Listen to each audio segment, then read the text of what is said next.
ईरानी पासदारान इनकलाब ने कुवैत के अलियस सालिम एयरबेस के अतराफ नस्ब इब्तिदाई इंतबाही रडार और टेक्टिकल रडार कॉम्प्लेक्स को तबाह करने का दावा किया है। बुबियान जजीरे पर मौजूद एक और रडार निज़ाम को भी निशाना बनाया गया।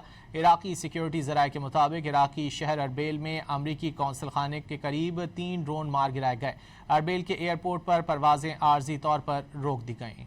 ईरानी पासदारान इनकलाब ने कुवैत के अलियस सालिम एयरबेस के अतराफ नस्ब इब्तिदाई इंतबाही रडार और टेक्टिकल रडार कॉम्प्लेक्स को तबाह करने का दावा किया है।